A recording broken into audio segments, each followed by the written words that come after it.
안녕하세요. 림쌤의 10분 역사에 오신 걸 환영합니다. 저는 여러분의 역사학습 가이드 림쌤입니다.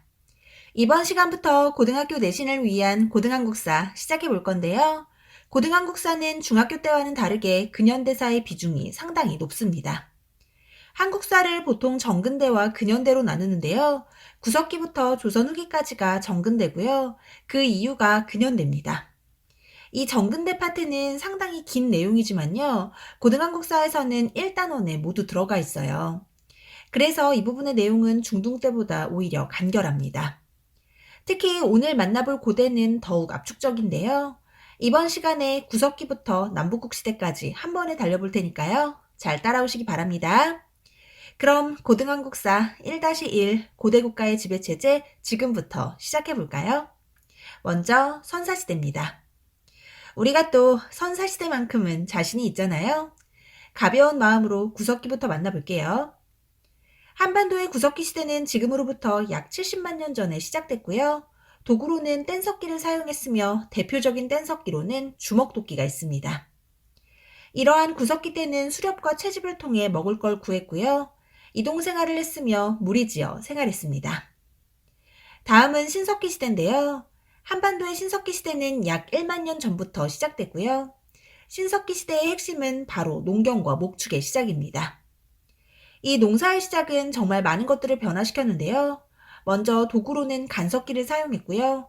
정착 생활을 시작했으며 시족 단위로 모여 살다가 점차 부족 사회가 형성됐습니다. 또한 이때부터 토기도 사용했는데요. 빗살무늬 토기가 대표적입니다.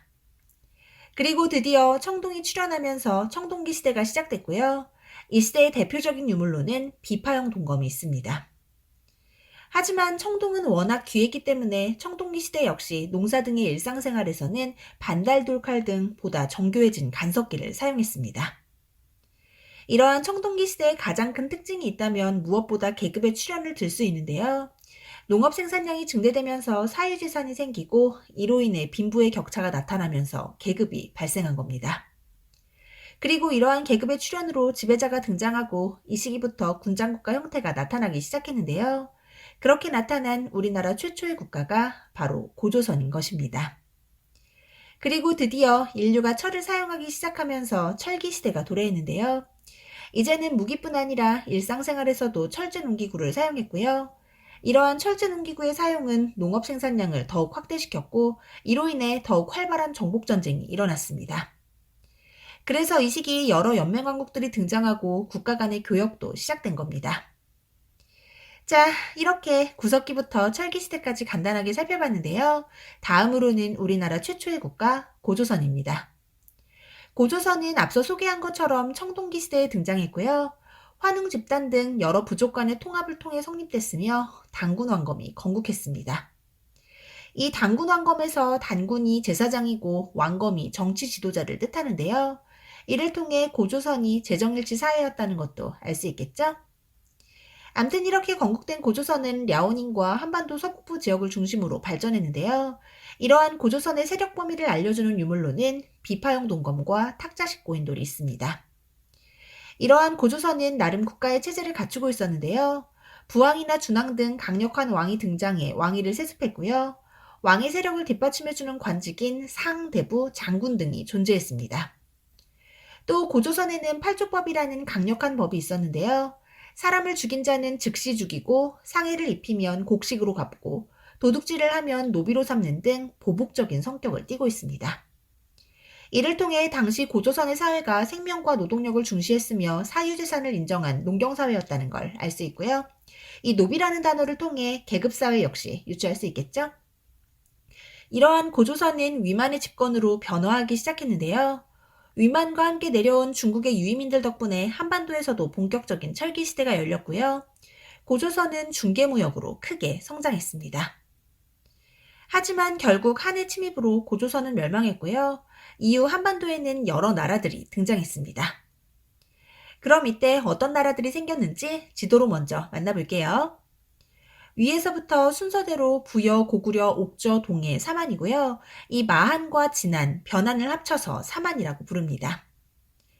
그리고 이렇게 형성된 여러 나라 중 부여와 고구려에만 왕이 있고요. 나머지는 군장이 다스리는 사회였습니다.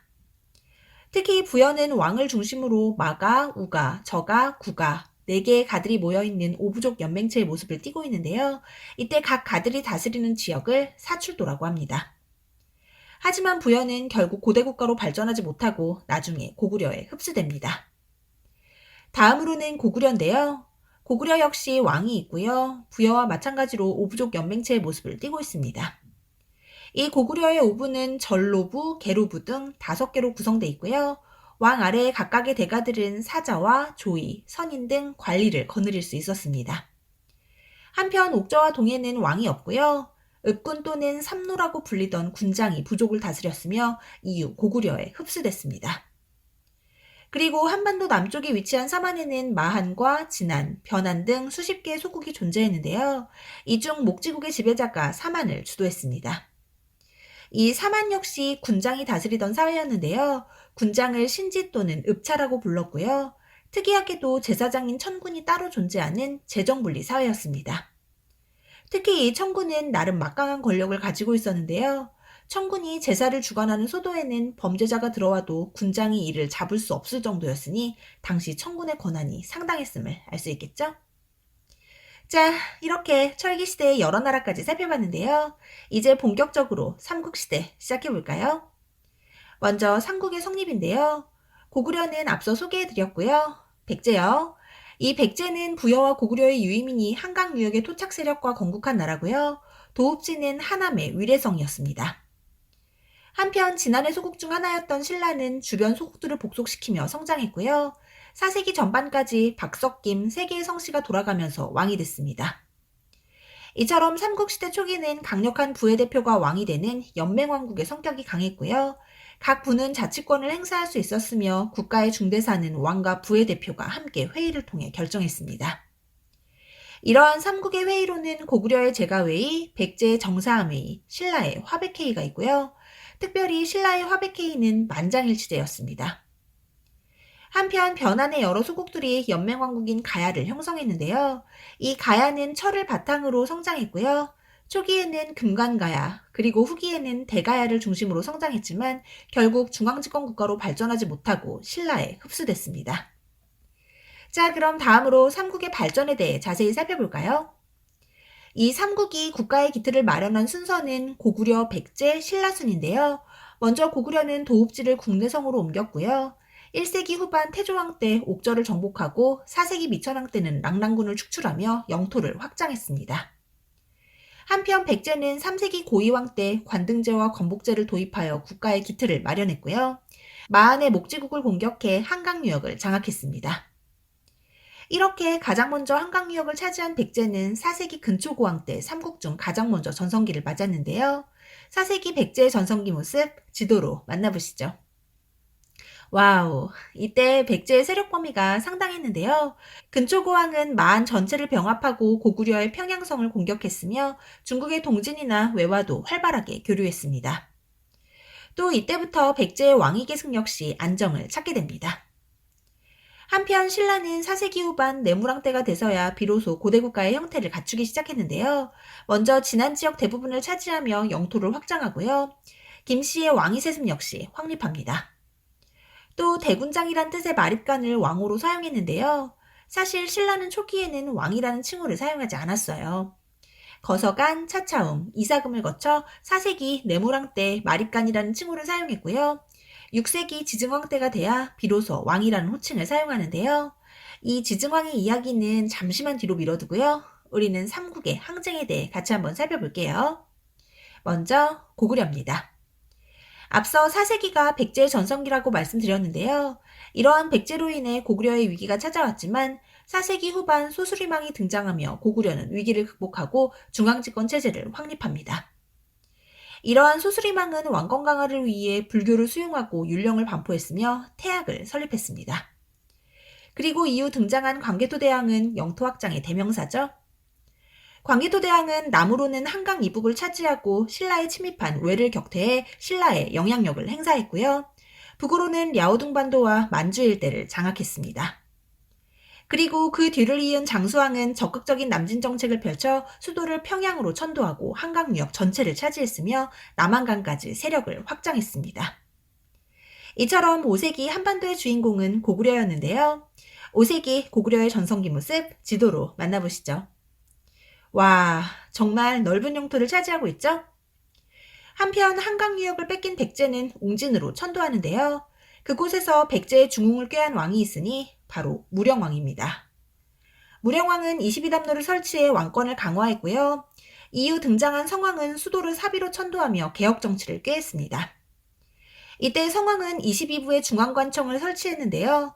이거 무령왕의 22담로랑 헷갈리시면 안 됩니다. 그리고 중앙과 지방에 있는 각각 5부와 5방을 설치했고요. 신라와 연합하여 한강 유역을 일시적으로 재탈환했습니다만 결국 신라 진흥왕의 배신으로 관산성 전투에서 전사하고 맙니다.